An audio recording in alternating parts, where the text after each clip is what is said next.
माता की, भारत माता की, भारत माता की। हम ये पावन धरती का बारंबार प्रणाम करित है।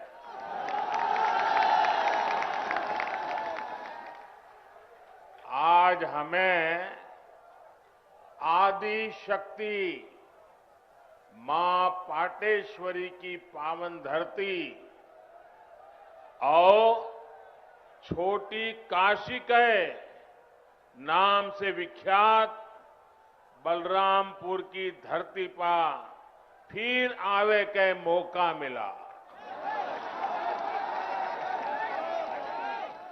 आपसे हमें खूब आशीर्वाद मिला है।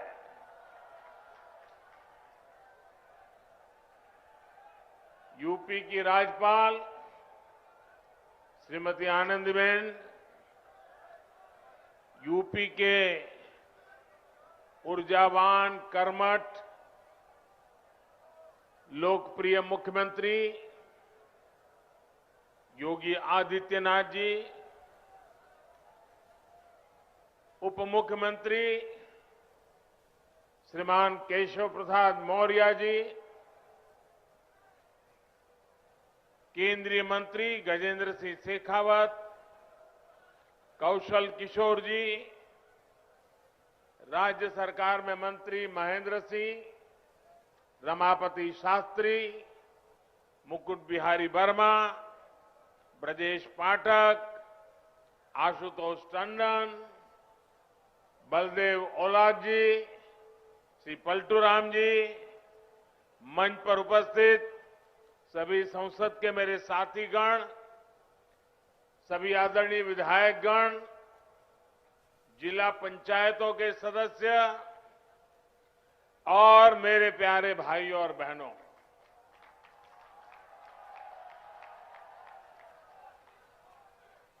क्रांतिकारियों की इस धरती ने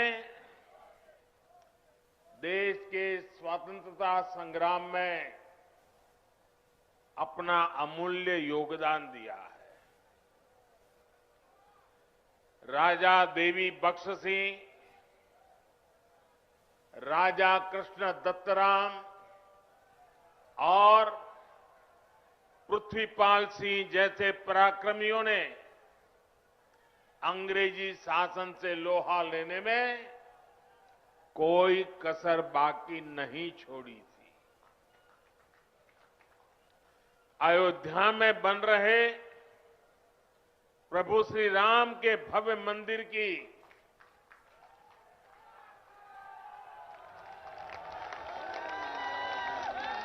जब जब बात होगी, बलरामपुर रियासत के महाराजा पाटेश्वरी प्रसाद सिंह के योगदान का उल्लेख जरूर होगा। बलरामपुर के लोग तो इतने पारखी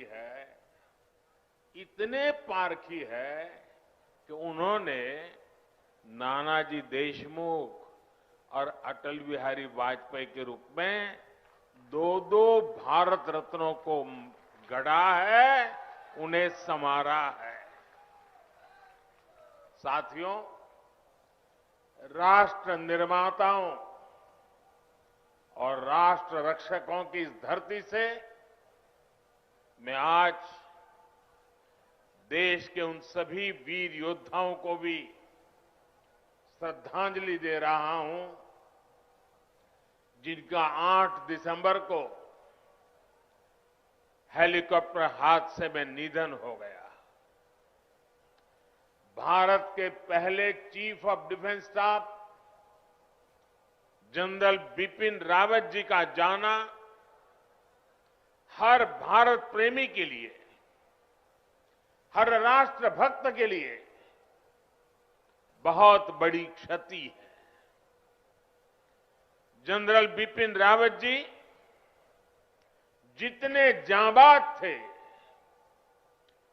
देश की सेनाओं को आत्मनिर्भर बनाने के लिए जितनी मेहनत करते थे, पूरा देश उसका साक्षी रहा है। एक सैनिक सिर्फ उसी समय तक सैनिक नहीं रहता जितने दिन वो सेना में रहता है। उसका पूरा जीवन एक योद्धा की तरह होता है। अनुशासन, देश की आन बान शान के लिए वो हर पल समर्पित होता है। गीता में कहा गया है, नैनम छिदन्ति शस्त्राणि, नैनम दहति पावकः, ना शस्त्र उसे छिन्न भिन्न कर सकते हैं, ना अग्नि उसे जला सकती है। जनरल बिपिन रावत आने वाले दिनों में अपने भारत को नए संकल्पों के साथ वे जहां होंगे वहां से भारत को आगे बढ़ते हुए देखेंगे। देश की सीमाओं की सुरक्षा बढ़ाने का काम, बॉर्डर इंफ्रास्ट्रक्चर को मजबूत करने का काम, देश की सेनाओं को आत्मनिर्भर बनाने का अभियान, तीनों सेनाओं में तालमेल सुदृढ़ करने का अभियान, ऐसे अनेक काम तेजी से आगे बढ़ता रहेगा।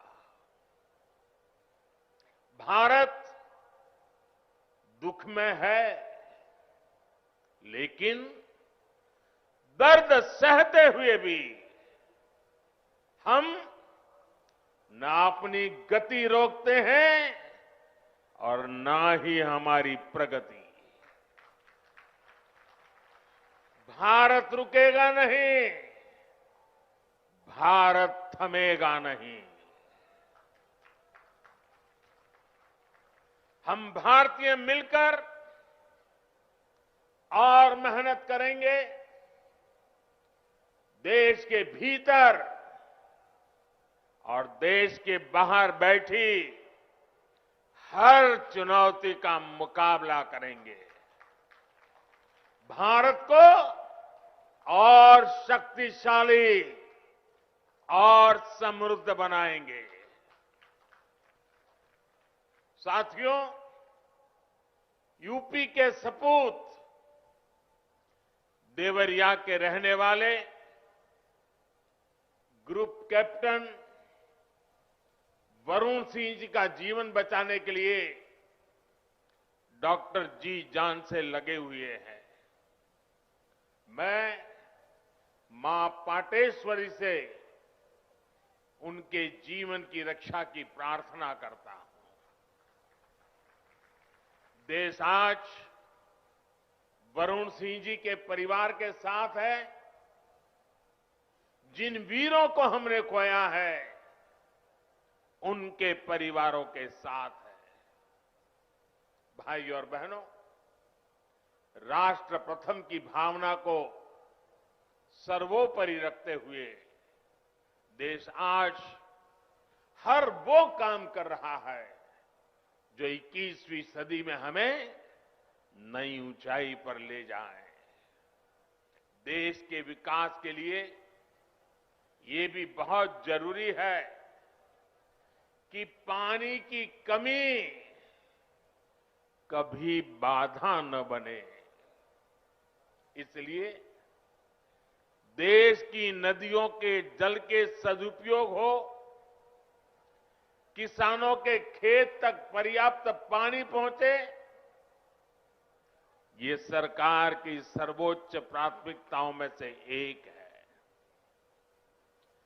सरयू नहर राष्ट्रीय परियोजना का पूरा होना इस बात का सबूत है कि जब सोच ईमानदार होती है तो काम भी दमदार होता है।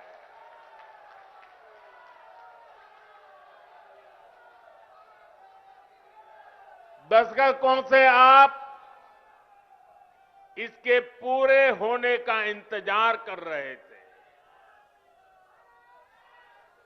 घाघरा, सरयू, राप्ती, बाणगंगा और रोहिणी की जल शक्ति अब इस क्षेत्र में समृद्धि का नया दौर लेकर आने वाली है। बलरामपुर के साथ साथ बहराइच, गोंडा, श्रावस्ती, सिद्धार्थनगर, बस्ती, गोरखपुर, महाराजगंज और कुशीनगर के सभी साथियों को, लाखों मेरे किसान भाइयों बहनों को आज हृदय से बहुत बहुत बधाई देता।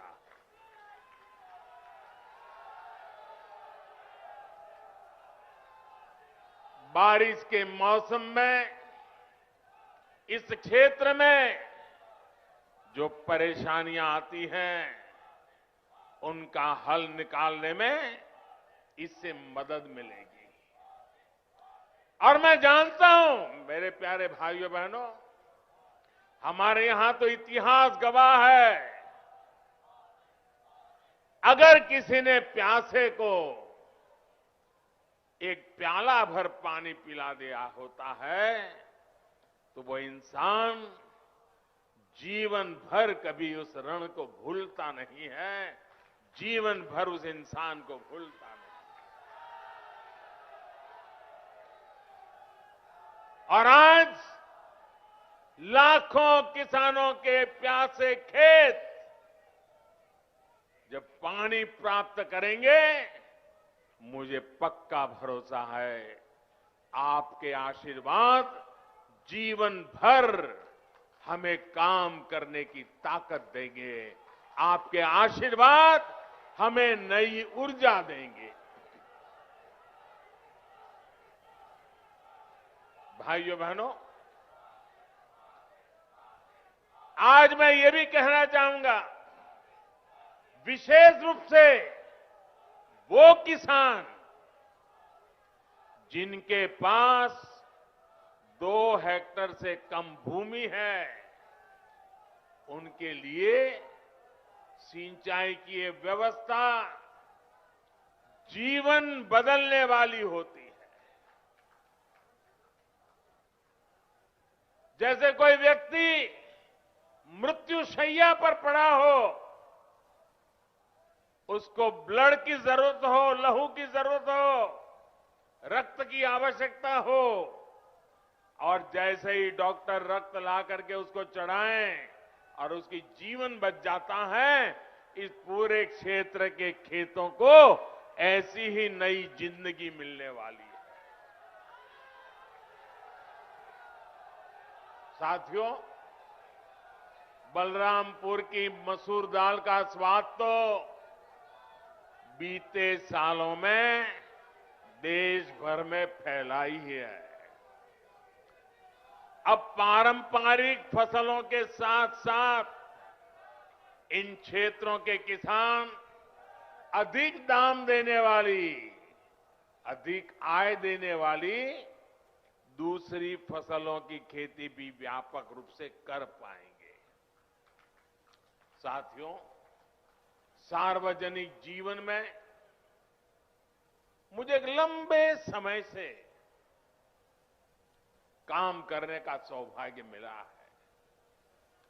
मैंने पहले की कितनी ही सरकारें देखी है, उनका कामकाज भी देखा है। इस लंबे कालखंड में जो मुझे सबसे अधिक अखरा, जिससे मुझे सबसे ज्यादा पीड़ा हुई है, वो है देश के धन, देश के समय और देश के संसाधनों का दुरुपयोग, उसका अपमान। सरकारी पैसे हैं तो मुझे क्या, मेरा क्या, ये तो सरकारी है। ये सोच देश के संतुलित और संपूर्ण विकास में सबसे बड़ी रुकावट बन गई है। इसी सोच ने सरयू नहर परियोजना को लटकाया भी भटकाया भी। आज से करीब 50 साल पहले इस पर काम शुरू हुआ था। आप सोचिए 50 साल के बाद आज इसका काम पूरा हो रहा है। जब इस परियोजना पर काम शुरू हुआ था, ये सिर्फ यहां के नागरिक नहीं, देश के नागरिक भी इस बात को समझे, हिंदुस्तान का हर नागरिक समझे, हिंदुस्तान का मेरा नौजवान समझे, जो अपने उज्जवल भविष्य की कामना करता है, वो मेरा देश का हर नौजवान समझे। साथियों, जब इस परियोजना पर काम शुरू हुआ था तो इसकी लागत 100 करोड़ रुपए से भी कम थी। जरा आप बोलेंगे कितनी लागत थी उस समय जब शुरू होना था तब? कितनी थी? कितनी थी? 100 करोड़। और आज कहां पहुंचा मालूम है?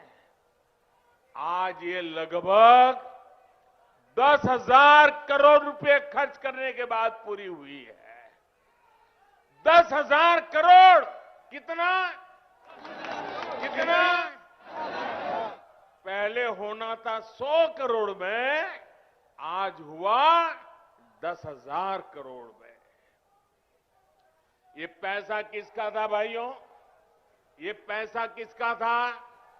ये धन किसका था? आपका था कि नहीं था? इसके मालिक आप थे कि नहीं थे?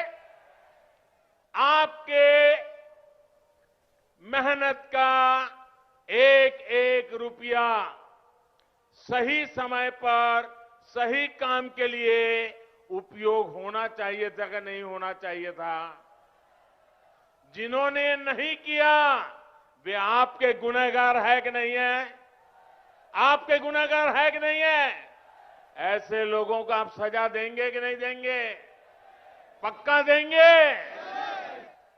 मेरे प्यारे भाइयों बहनों, पहले की सरकारों की लापरवाही की 100 गुना ज्यादा कीमत इस देश को चुकानी पड़ी है। हमारे इस क्षेत्र के लाखों किसानों को भी अगर सिंचाई का यही पानी अगर 20 साल 30 साल पहले मिला होता, आप कल्पना कर सकते थे? अगर मेरे किसान के पास पानी होता, पिछले 25-30 साल में पानी उसके पास पहुंचा होता, तो वो सोना पैदा करता कि नहीं करता? देश का खजाना भर देता कि नहीं भर देता?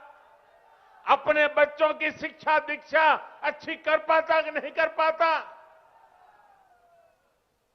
भाइयों बहनों, दशकों से इस देरी की वजह से मेरे यहां के किसान भाइयों बहनों का भी अरबों खरबों रुपयों का नुकसान हुआ है। वैसे साथियों,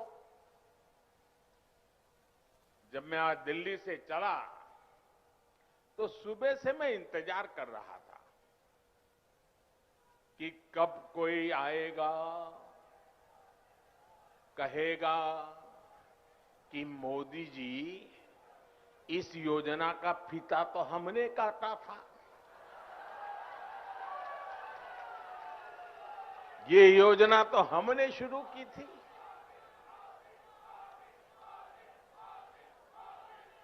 कुछ लोग हैं जिनकी आदत है ऐसा कहने की। हो सकता है बचपन में इस योजना का फीता भी उन्होंने ही काटा हो। साथियों,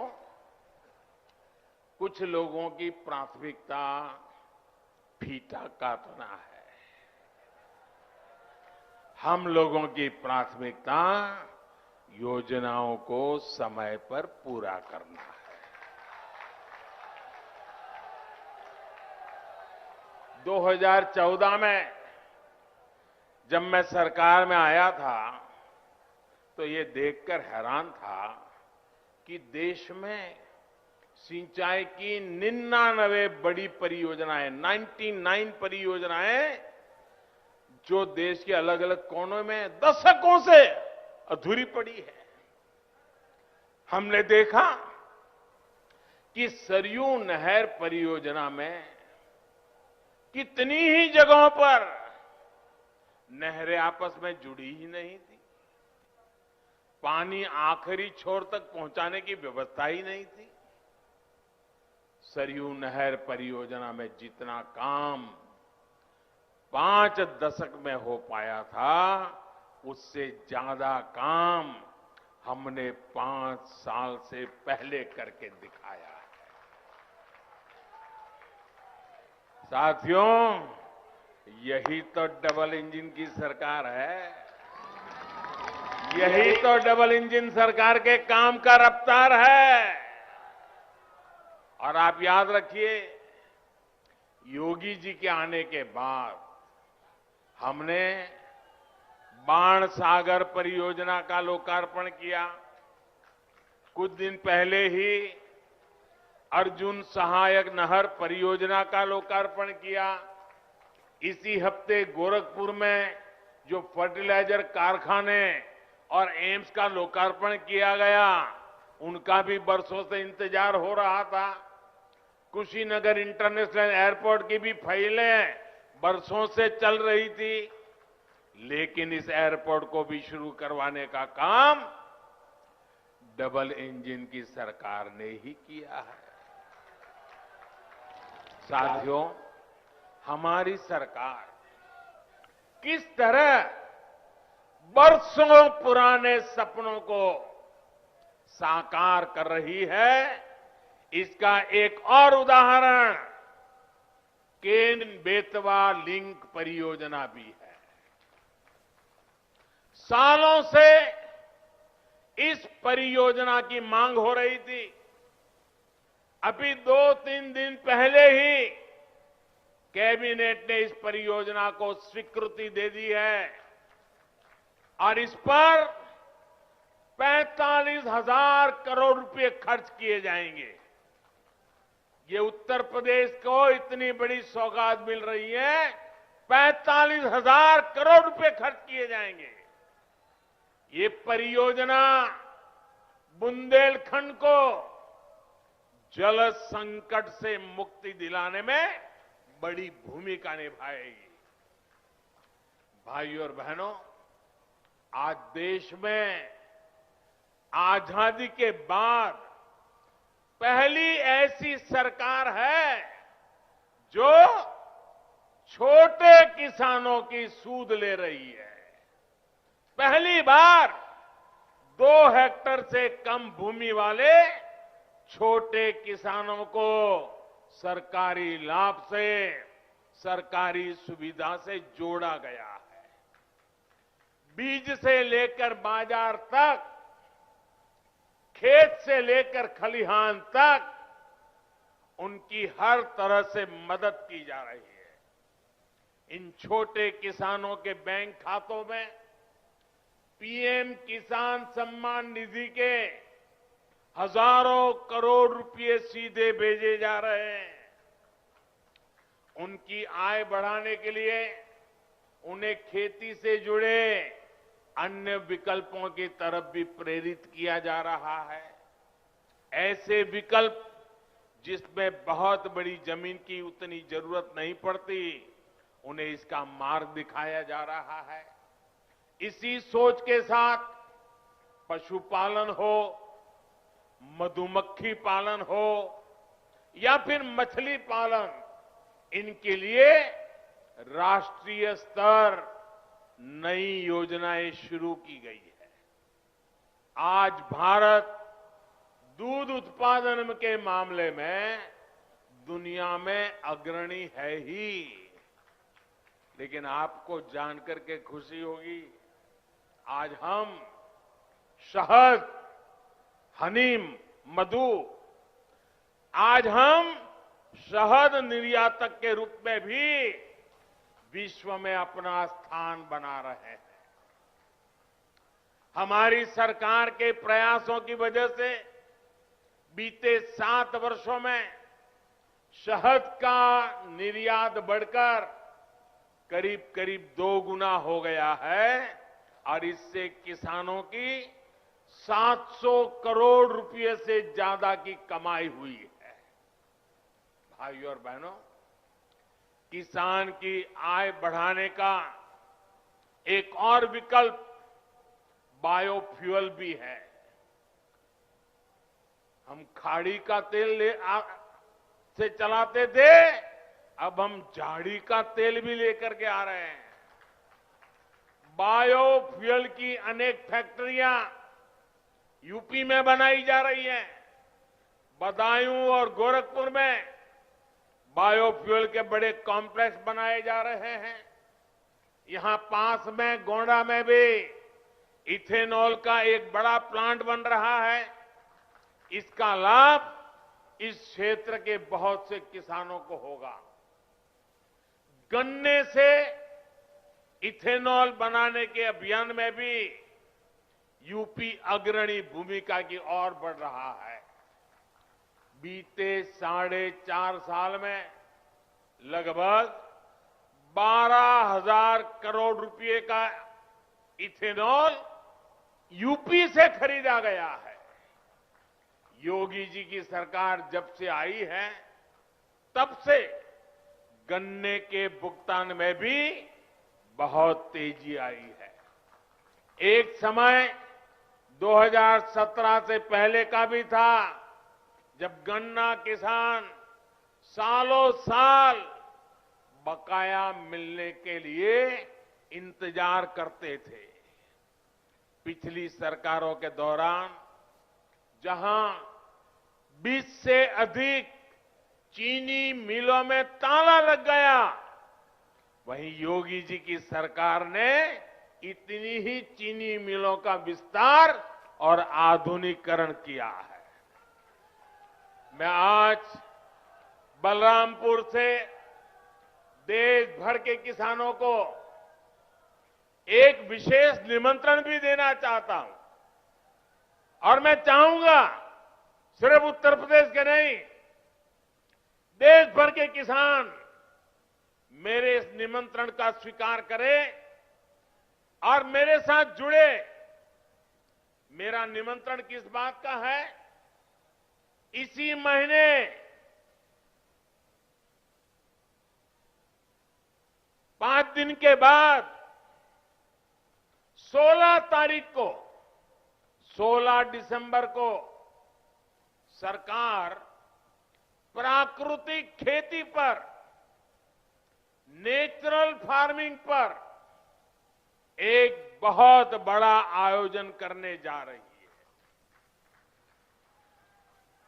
हमारे एक पद्म पुरस्कार विजेता सुभाष जी करके हैं महाराष्ट्र के, उन्होंने जीरो बजट खेती का एक विचार विकसित किया है। ये वो प्राकृतिक खेती वाला विषय है।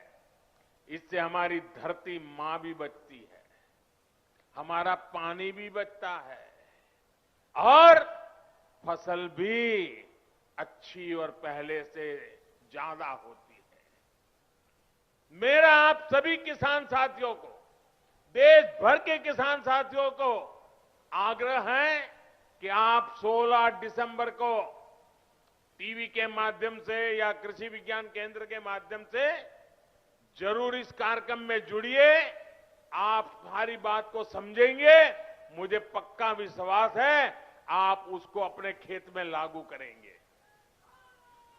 यह आपको बहुत लाभकारी होने वाला है।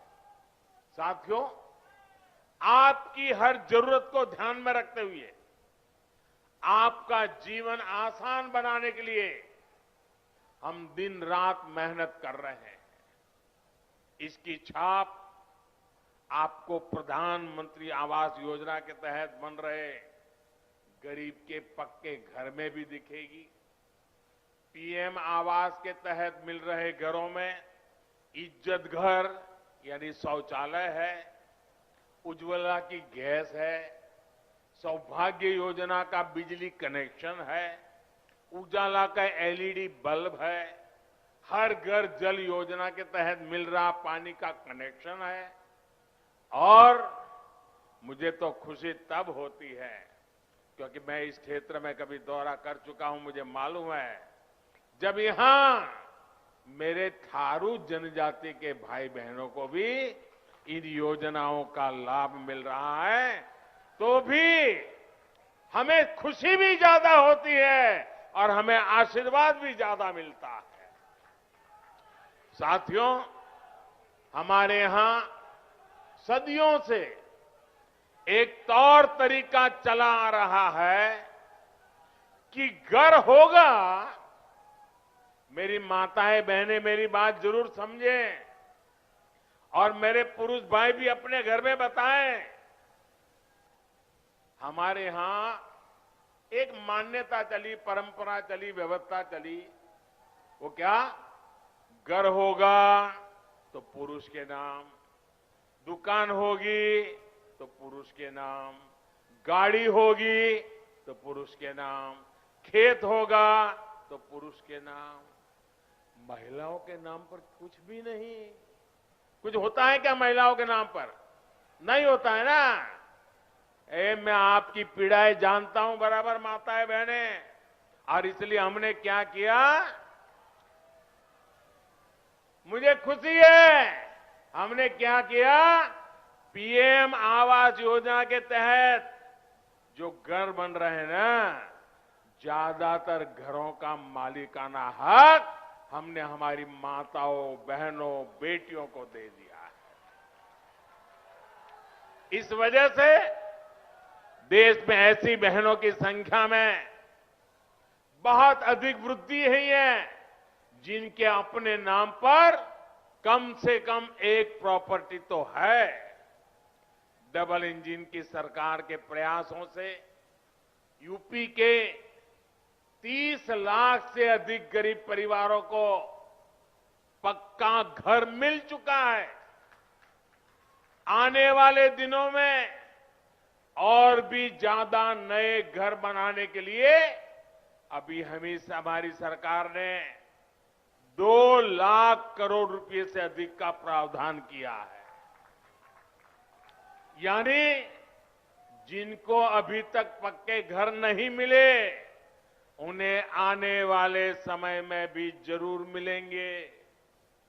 साथियों, जब सरकार संवेदनशील हो, गरीबों की सुनती हो, उनका दुख दर्द समझती हो तो फर्क आता ही है। आता है कि नहीं आता है? फर्क आता है कि नहीं आता है? फर्क आता है कि नहीं आता है? अभी देश 100 साल में आई सबसे बड़ी महामारी से लड़ रहा है। कोरोना आने के बाद हर कोई यही सोच रहा था कि क्या होगा, कैसे होगा। हर किसी ने कम अधिक मात्रा में कोरोना की वजह से कष्ट सहा, लेकिन साथियों, इस कोरोना काल में हमने पूरी ईमानदारी से प्रयास किया है कि कोई गरीब भूखा न सोए। और अभी इसलिए पीएम गरीब कल्याण अन्न योजना के तहत मिल रहे मुफ्त राशन के अभियान को होली से आगे तक बढ़ा दिया गया है। गरीबों को मुफ्त राशन पर सरकार 2,60,000 करोड़ रुपए, उससे भी ज्यादा खर्च कर रही है। भाई और बहनों, पहले जो सरकार में थे, आप जानते हैं ना, जानते हैं ना, अच्छी तरह जानते हैं ना। पहले जो सरकार में थे वो माफिया को संरक्षण देते थे। आज योगी जी की सरकार माफिया की सफाई में जुटी है।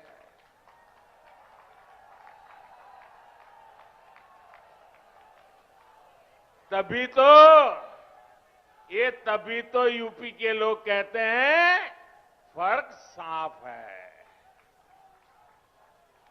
पहले जो सरकार में थे वो बाहुबलियों को बढ़ाते थे।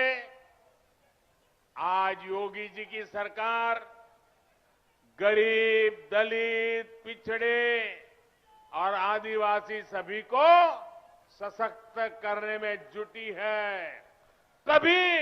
तभी तो यूपी के लोग कहते हैं फर्क साफ है। पहले जो सरकार में थे वो यहां जमीनों पर अवैध कब्जे करवाते थे। आज ऐसे माफियाओं पर जुर्माना लग रहा है, बुलडोजर चल रहा है। तभी तो यूपी के लोग कहते हैं फर्क साफ है। पहले यूपी की बेटियां घर से निकलने से 100 बार सोचने के लिए मजबूर थी। आज अपराधी गलत काम से पहले 100 बार सोचता है। तभी तो यूपी के लोग कहते हैं फर्क साफ है। पहले बेटियां घर में दुबक कर रहने को मजबूर थी। अब यूपी के अपराधी जेल में दुबकते हैं। तभी तो कहते हैं फर्क साफ है। साथियों, आज मैं एक और योजना के बारे में जरूर बताना चाहता हूं जो यूपी के लोगों की बहुत मदद करने वाली है। और ये योजना है स्वामित्व योजना।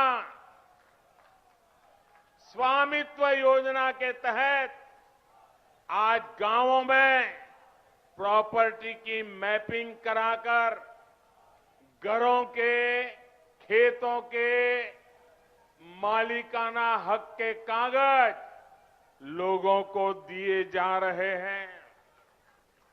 ये अभियान कुछ ही समय में यूपी के हर गांव तक पहुंचने वाला है।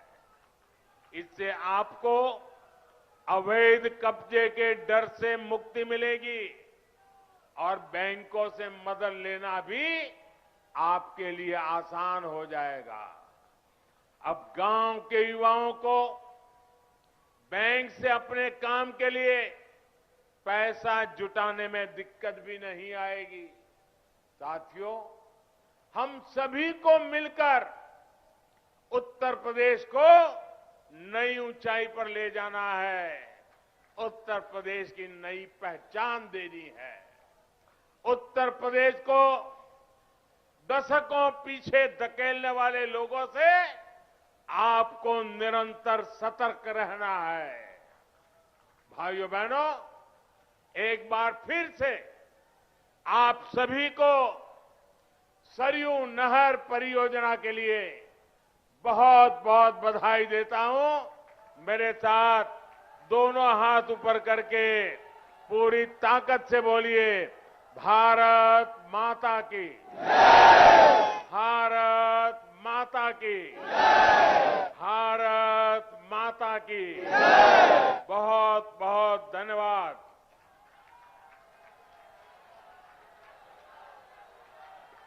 बहुत बहुत धन्यवाद माननीय